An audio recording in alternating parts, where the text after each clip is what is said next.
morning, campers. This beautiful scene behind me here is Pierce Pond. I stayed at the Pierce Pond shelter last night, and I'm going to start walking while I talk here. I'm the only one left at camp, and there was quite a few people here last night, over a dozen, maybe 15. And the reason I'm the only one here is because most everyone, went to the pancake breakfast at the Harrison Pierce Pond camp. So why didn't I go? Well, number one, it's $11. Number two, you have to be there at 7.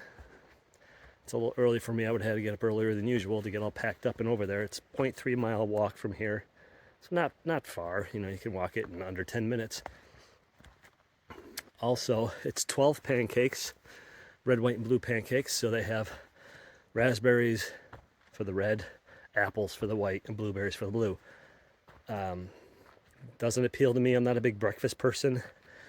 You know, if they were free, that'd be one thing. I might have a few, but the thought of having to eat 12 pancakes full of fruit first thing in the morning actually kind of makes me nauseous, to be honest with you.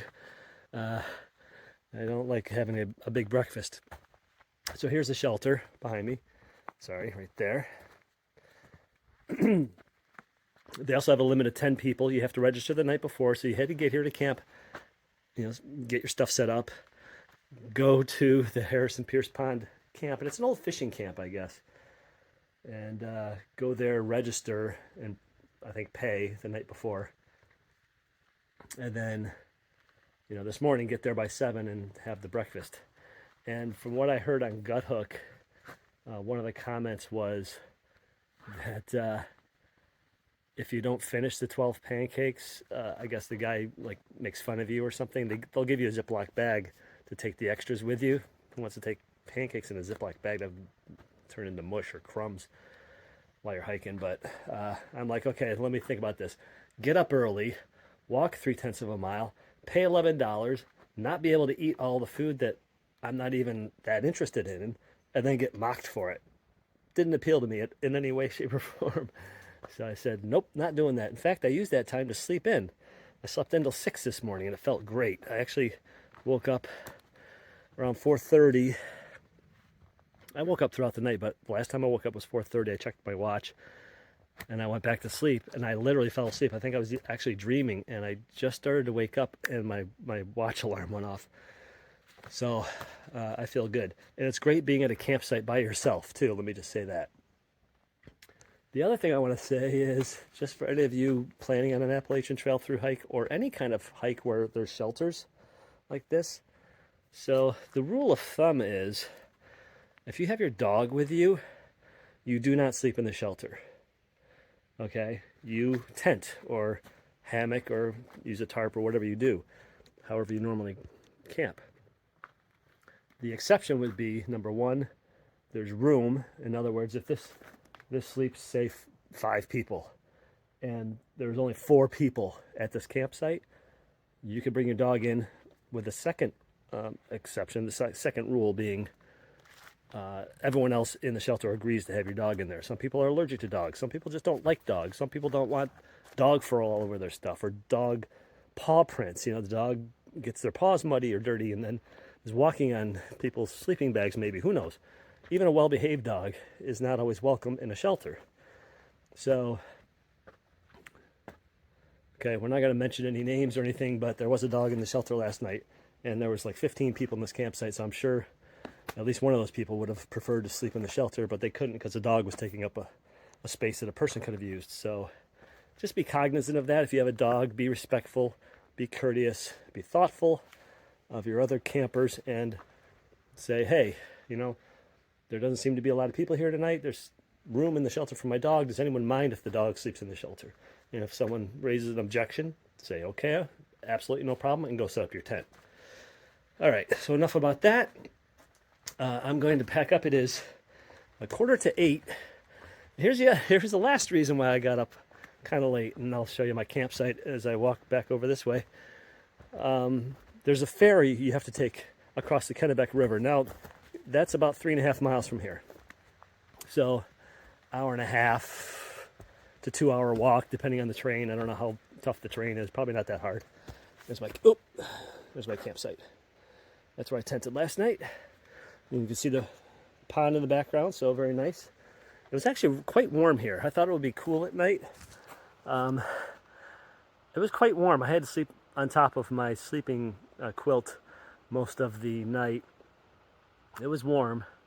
I did throw the quilt on during the night. I kept one of my doors open for ventilation, but it was warm. It was not chilly at all, like I thought it might be. And I have, by the way, I had this on first thing in the morning because it's by the pond and there's bugs, and they were starting to harass me. So the ferry. So the ferry runs from 9 a.m. to 2 p.m. That's it, 5 hours a day.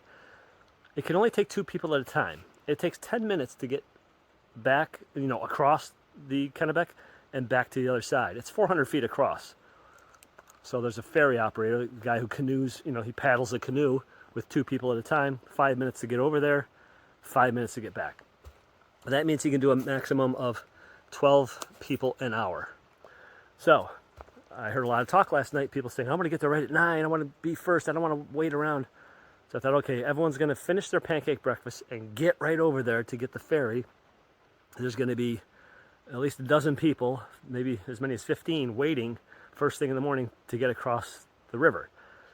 Well, I don't want to stand there on the side of the river for an hour or 2 hours or whatever it might take, waiting for my turn to go across the river.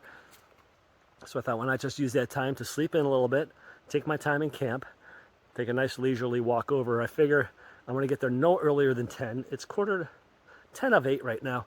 I'll break down my camp. I'll probably be out of here between 8:15 and 8:30. Take a nice leisurely walk over to the Kennebec River, 3.6 miles I think it is, and get there no earlier than 10, maybe even 10:30. Hopefully most of the morning rush people will already be across. The first 12 to 15 people by then will have been across, and I'll get there and I won't have to wait very long, if at all. But there's no telling, because people could camp other places too. The Harrison Pierce Pine Camp, where they do the pancakes, they also, I think, have some lodging. You can rent a bed and get a shower for like $40. And there may be some other stealth sites around here. So who knows? There could be like 20 people showing up at 9 a.m. And I may get there and I may be 10th in line and I may have to wait an hour. But whatever, it is what it is. At least I won't have to wait 2 hours, hopefully. And I can use that extra hour to, like I said, sleep in and be leisurely. So that's my plan. I'm going to get out of here within the next 30 to 45 minutes, head over there, take the ferry across, and I'll shoot some video and show you what that's all about. And then I'm going to stop in Caratunk. I wasn't planning on it, but I need to get some hydrocortisone cream or ointment, a little skin irritation I have. I had a little thing of it. I don't know where it is. I went through my first aid kit. I went through my toiletry bag, and I cannot find it. It's a little, like, nickel-sized container with a little flip top on it that had, maybe a teaspoon worth of hydrocortisone ointment in it for just, emergency use, basically. And I can't find it. I don't know what happened to it. I know I had it, but it's gone missing. So, in any event, that's my plan for today, and I'll check in later once I'm at the ferry. As you can see, Kennebec River, 3.7 miles. Guthook says 3.6, so I'm not going to argue about 1/10 of a mile. Somewhere around there. Just leaving camp. It's 8:20. Exactly about the time I thought I'd be leaving. And the last thing I want to say is, the other thing I like about leaving late is it's so quiet. I have, the place to myself. It's just quiet. There's not a lot of activity going on. That's one of the reasons I'm out here, is to enjoy the solitude. I do like when people are at camp, up to a point. Last night was a little bit people-y, as it were. Like I said, at least a dozen, maybe 15 people. I like it when there's, 4 to 8 people somewhere around in there. When it's not, overly crowded, where it's not hard to find a tent spot. Last night, I got a pretty decent tent spot, I have to say.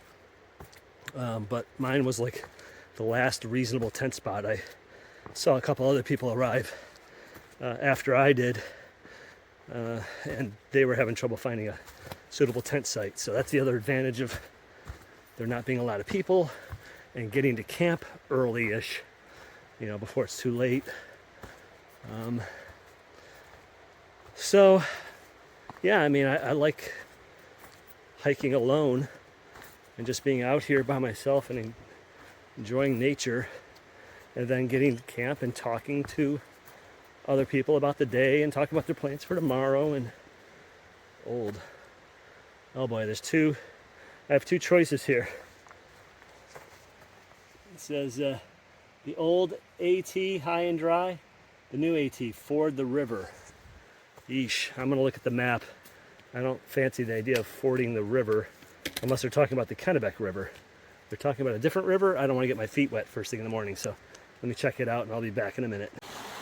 So basically it looks like the old AT goes across this kind of rocky dam, if you will. Here's the pond right up to the edge here, and then you can see behind me it's draining down and creating a river down there. And the new AT makes you ford that river. I'm going to try to get across this so I don't get wet. We'll see what happens. Okay, so I'm on the dam. You can see they've laid some kind of material down to prevent the water from coming through, or at least from washing away the dam, and then the water goes down right underneath me here. So I've got to cross this carefully so I don't fall in the pond and get over to dry land. Okay, I've just met up with the new AT. I'm going to come down here.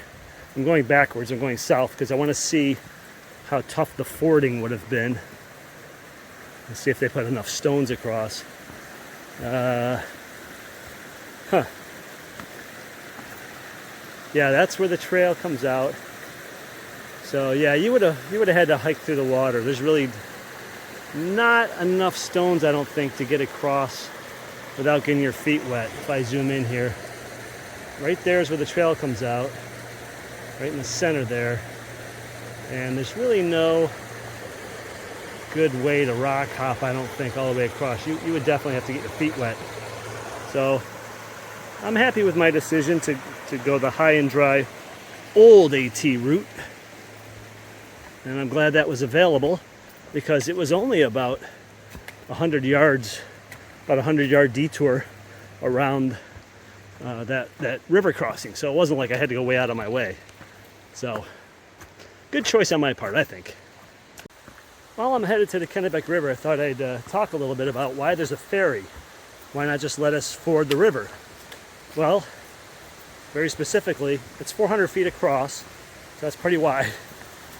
And the currents can be very strong. It's not very deep. You know, when it's low levels on the river, it's no more than knee deep at the deepest point. Here's the problem. There are several dams upstream, hydroelectric plants apparently, that are using the river for hydroelectric power. And at random unannounced times on any particular day, they will open up their floodgates to release water to control the level of water in the part on the other side of the dam. That causes a huge surge in water to come down the river. That water level rises faster than you can cross the river. So if you started crossing the river thinking, oh, it's only knee deep, and you get partway across and all of a sudden the surge comes, you're going to suddenly find yourself in water that could be over your head and that is moving very quickly. And as you may have guessed, at least one person that I'm aware of has drowned trying to cross that river. They got caught in those currents and swept downstream. Unfortunately, at least one hiker that I know of has drowned. There's probably more than one, but I do know that at least one has. And I think that's when they instituted the ferry service. So, I don't care what anybody says, anybody at all. Looking at you, Warren Doyle, it is not safe to cross the Kennebec River at any time, day or night, and any time of year, unless you have a close friend who works for the dams and can tell you exactly when they're going to open levels. And even then I wouldn't do it. Because the canoe is the official trail. The canoe has a blaze on it. If you ford the river, even if it's safe to do so, you are no longer on the Appalachian Trail. The trail is the canoe. So if you skip the canoe, you skip part of the Appalachian Trail and you are not a true thru hiker. So take the canoe, be safe, be smart, don't risk your life to just to get across the river a little faster, or to save yourself a day because you got there too late to take the ferry and you're just going to cross it anyway because you want to get on schedule. It's not worth risking your life over, folks, or getting seriously injured. There's enough opportunity for injury on this trail. A lot of opportunity for injury, serious injury, and even death. Some of these climbs and descents we have to make. It's amazing to me that more people don't get seriously injured or killed trying to hike the Appalachian Trail. It is no joke in some spots. It is a little terrifying some spots, especially when it's wet. You look down this steep rock wall that's wet and you realize, oh my God, I gotta figure out a way down this thing, and there's nothing to grab onto, and if I slip, I am falling 10, 15 feet onto rocks below. So anyway, enough said about that. Safety first. Follow the guidelines. Take the ferry. Don't try to be a hero or a tough guy or girl, okay? Well, I just fell back there. I didn't hurt myself. I might have a bruise later, but just stupid. It's dry out. I was just climbing up a 3 or 4 foot embankment with a bunch of roots on it. And I was thinking about calling Shaw's later and whether I wanted a bunk or a private room. And I was just going through that in my head, and that's when I tend to fall, or slip at least. It's when I lose my focus, lose my concentration. And because there's a lot of dry leaves and pine needles, my foot slipped on one of the roots. And, I was climbing, I was going forward, and so I slipped and I fell forward. And like I said, I got, a bunch of leaves on me and stuff. And I whacked my shin against the root that I slipped on. So I'm sure I'm going to have a bruise on the front of my shin, but no cuts, no bleeding or anything. It's just a stupid place to fall. I felt like an idiot going down. I was like, come on, really? It was a spot like this. A little spot with some roots, and you got to step on the roots to climb up. And it was just, it was just slippery enough, and I lost my focus just enough. And before I knew it, I was falling forward. So anyway, just a reminder, no matter how slow you go, if you lose your focus, that's when you tend to trip. At least I do. So I gotta stay focused on hiking, and I can think about other things when I get to the ferry. I just wanted to clarify some comments I made this morning about dogs and shelters. I'm gonna make it crystal clear. I am not anti-dog. I love dogs. I love dogs more than I love most people. Okay, I've had dogs my whole life. Absolutely love dogs.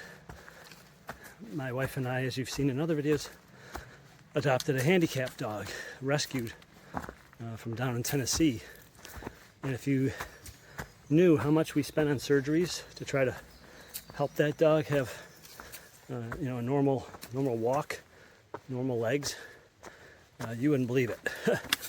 I'm not going to tell you the number, but let me tell you, you could pay a year's tuition at a very, very, very good school for the amount of money we spent on surgeries for that dog. So it has nothing to do with dogs. I love dogs. I love having dogs around. I'm thinking more about other hikers, who maybe don't like dogs, or who are allergic to dogs, or don't want dog fur or dog paw prints on their stuff. As a dog owner, you have to be sensitive to other people's, feelings. And so I'm going across the boardwalk here. So I'm trying to balance while I'm talking. So you have to be sensitive to other people's feelings. You got to be prepared to sleep in a tent or some other arrangements with your dog. That's just common courtesy, because you don't have any idea who's going to be at a campsite.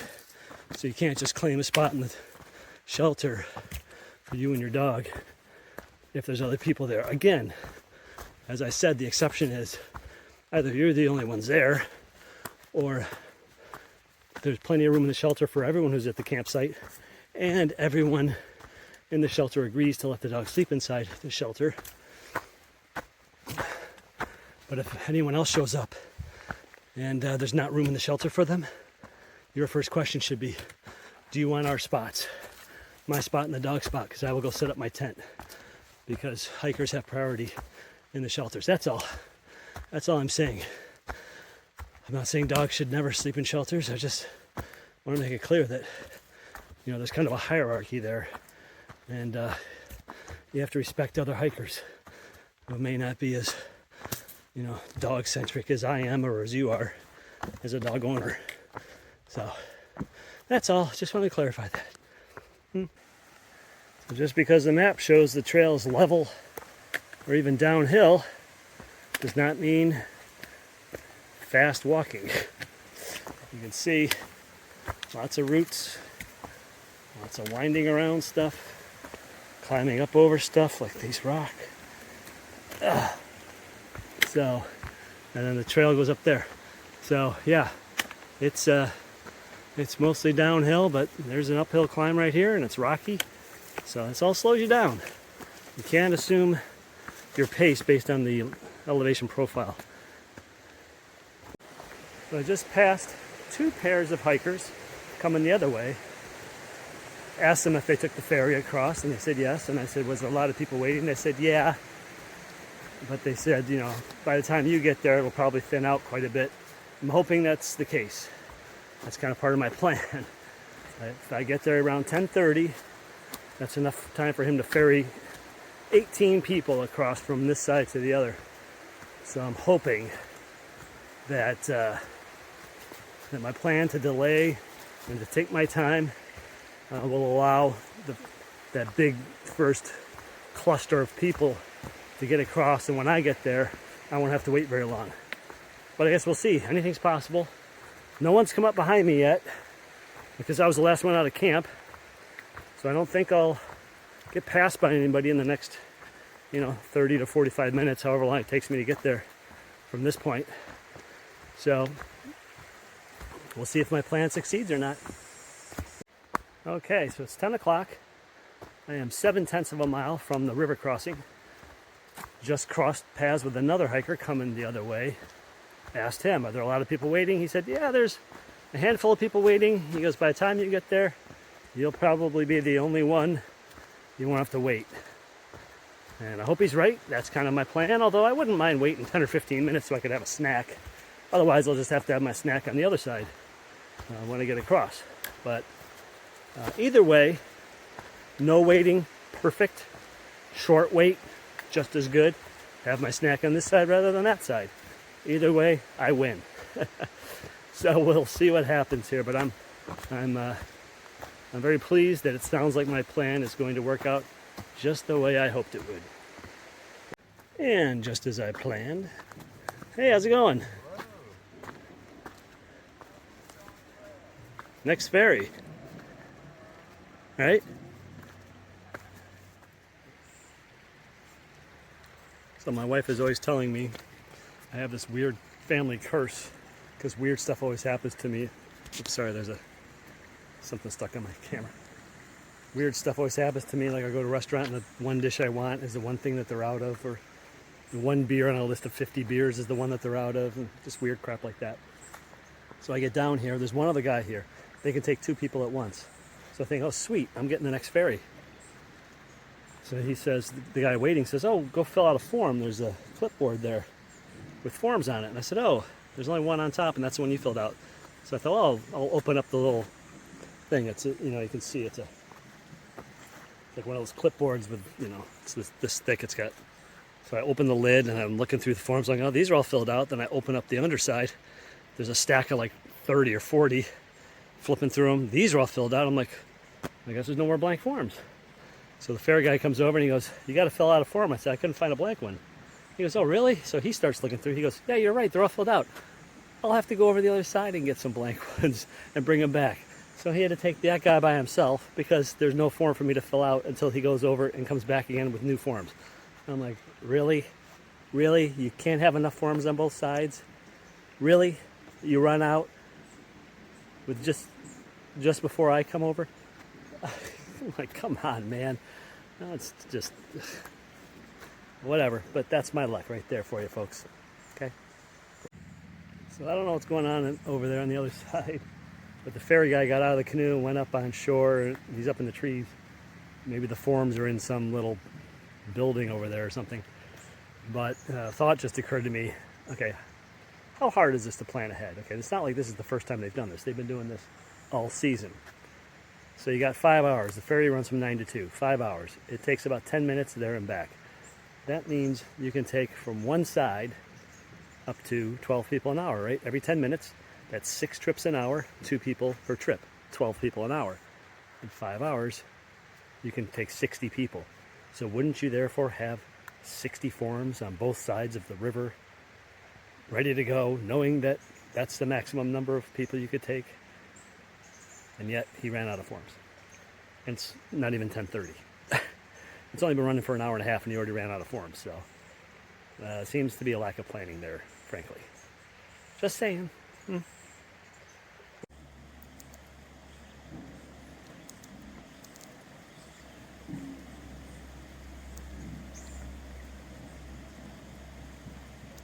How fast does the water rise when they do a release? Minutes. Really? Yeah. You can actually see it just rising? Yeah, it's not like a wall comes through, but right. I've almost lost this canoe a few times. Holy cow. Because I've had it beached on shore and not paying attention. Oh. All of a sudden I can hear the canoe bump against rocks and I look over the bank and it's, oh shoot, the water's coming up. Oh man. I just got off the ferry. That was fun. The canoe that takes you across the Kennebec. Around the middle of the river, he said, look down, and that's 10 feet down. And it was crystal clear. You could see the bottom, no problem.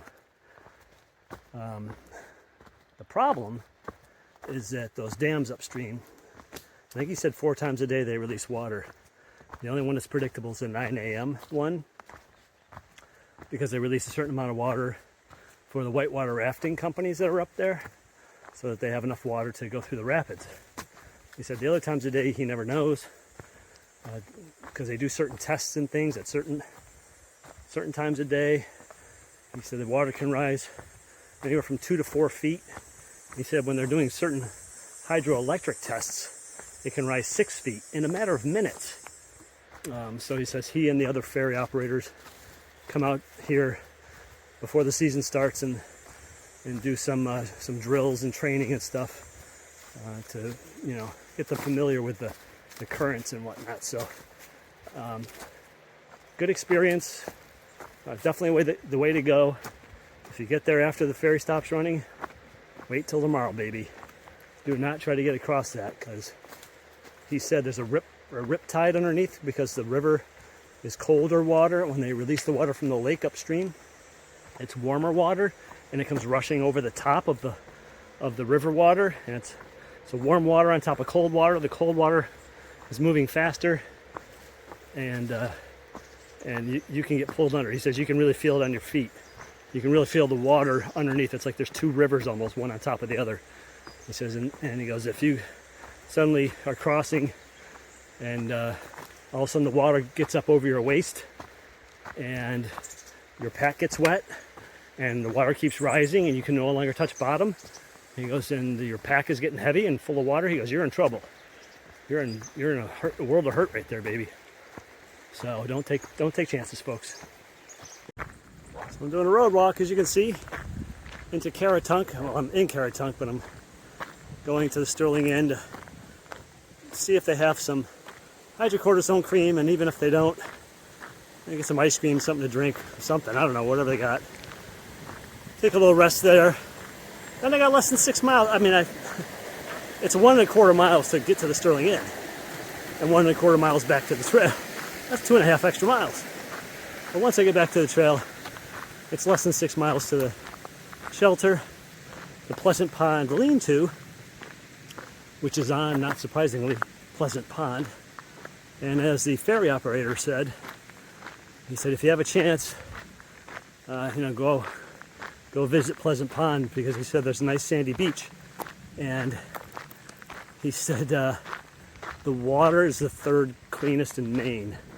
He said if you were to go out in the middle, I don't know, you'd have to be in a boat, I guess, or if you're a strong swimmer. Go out in the middle, he goes, you can see 52 feet straight down and still see the bottom. That's pretty clear. Well, I just got dropped off by the shuttle from Sterling Inn, where I enjoyed a Gatorade, some crackers and peanut butter, some Famous Amos cookies, and some double pistachio ice cream. And I got my hydrocortisone cream. Unbelievable that they had it. I was so happy. So heading back into the woods now. 6 miles to the shelter. Easy hike. It's 1 o'clock. Should be there 5. Even going at an easy pace.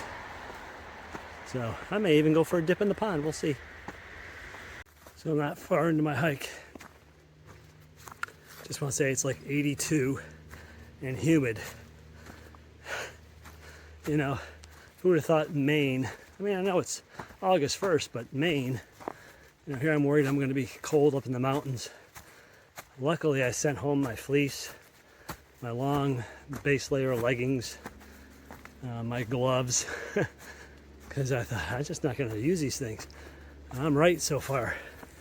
It's just hot and humid. I may as well be in Pennsylvania right now. It's so warm and humid. Thank goodness it's less than 6 miles of hiking, because it's just gonna melt out here. God, I hate being covered in sweat, but maybe I can swim in the pond when I get there. See if I have time. So I just stopped at a brook. I think it's called Hollybrook, to get some water, drink. I drank about a liter of cold water and wet down my bandana, wet down my calf sleeves, and just relax, let my body temperature cool down a bit in the shade. It's 3 miles to the shelter, Pleasant Pond Lean-To. I don't know if there's any tenting there. Neither AWOL nor Guthook mentioned any good tent sites.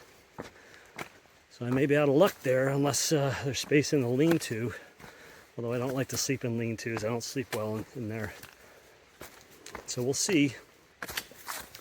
There are supposed to be some stealth spots up on Pleasant Mountain. But that's another 1.5 miles of just sheer uphill. I don't think I'm going to do that in this heat, this late in the day. It's not that late. It's 2:45. But, it'll be a good 4:30 or so when I get to the campsite. Pleasant Pond Lean-To. I'd rather just set up my tent, go for a dip in the pond, wash my shirt out, or rinse it out at least, get all the salt and sweat out of it, rinse out my bandana good, dry myself off, just cool off really, really well, and make dinner, have an early night of it. It's supposed to rain sometime tomorrow. It's about a 70 to 80% chance, so pretty sure it's gonna get some rain. So my goal is to get to a campsite that's at least 9 miles away, a shelter.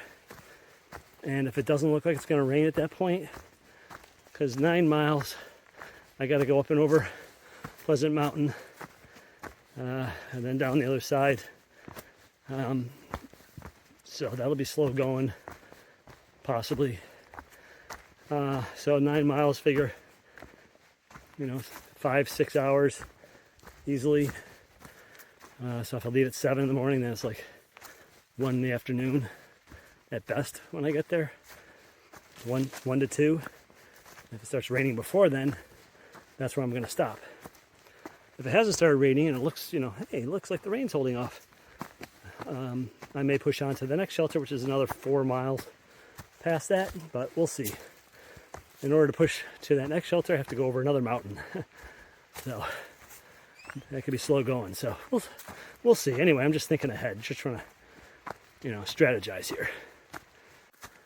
So I hit a smooth stretch here, and I thought I'd chat about a couple things while I'm thinking of it. thumbs up to the Sterling Inn for carrying hydrocortisone cream. That really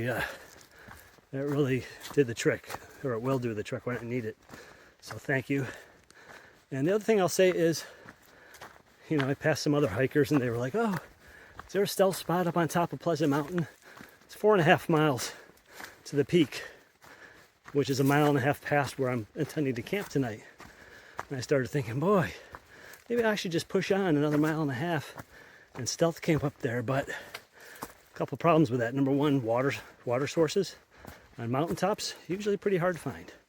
Number two, that's a big push uphill on a hot, humid day when you're already tired.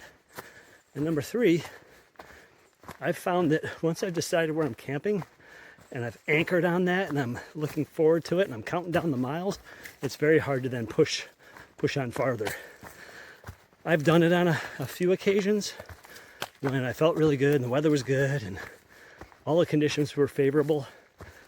And I've said, oh, you know, I'll save 2-3 miles of hiking tomorrow by doing it right now. And I'll still get to camp at a decent time. You know, if all the variables are good, if all the planets are in alignment, that's okay, but it's very hard to do. Once I've got my mind set on this is where I'm going, I'm counting down those miles, especially when I'm just hot and sweaty and miserable. And I can't wait to get there to stop hiking so I can cool off and clean up and just get ready for a nice relaxing evening. So anyway, I just wanted to mention that. The whole concept of psychologically anchoring yourself to a campsite. Okay, I'm at the Pleasant Pond lean-to. I'm actually probably 100 yards from it. I didn't like the tent sites over there so much. So I came over here and I found a tent site that'll work, I guess. It's not great, but I want to show you what I did. So here's my tent. Everything's set up normal with a couple of exceptions. Here I had to do a dead man anchor because the ground is so rocky and hard. I had to tie, you can see down here, there's a stick right here. So I've got the guy outline looped around, well, I'll just pick it up and show you. The guy outline looped around that with a rock on it, holding that side taut right there. The other thing I did, I put it in porch mode, as you can see. So what I have one of my lengths of paracord hanging up as a clothesline because I'm thinking about jumping in the pond and cooling off, and I'm going to use that to hang up my clothes to dry. So I had one other length of paracord. So what I did was I tied it around the loop, the tent loop. So I've got this tied around here, and I put it over the handles, you can see. And I ran it down to a tent stake, around the back of the tent stake, up on the other side. Same thing here. This is a slip knot that I've tied, and it's going through the loop of the guy line that comes off the door. So it's the same idea on both sides. There's a loop on the guy line, and the tent stakes are kind of at an angle, and then I just tightened it. Once I got it in place where I wanted it, I tightened it. So now there's tension on these poles. These poles aren't going to move very much. I mean, they'll move a little bit, but you know, it's good enough to hold the doors open. And of course I closed the little this little flap here so that nothing that falls out of the tree will fall on the screen. It'll just, you know, fall in here and then bounce off. It won't fall on the screen door on the inside. So that'll give me some ventilation, and it's pointing toward the woods, so I have some privacy there. I can sleep with that completely open like that all night. Get a lot of good airflow on that side. Show you what it looks like here from the inside. So that's what that side looks like. Lots of airflow. And I can close this door, and I still have plenty of airflow. So I can close this door for privacy and leave that one on the other side open. So anyway, I just want to show you that, how you got to kind of work with what you've got available. I had to dead man stake that one corner because the ground is so dry and rocky and hard. I couldn't even get the stake, and I tried pounding it with a rock. I still couldn't get it in. I tried different places. It's just a bad spot right there, the ground. So anyway, that's it. I just thought you'd enjoy seeing how I do things in the field. Hope that's helpful.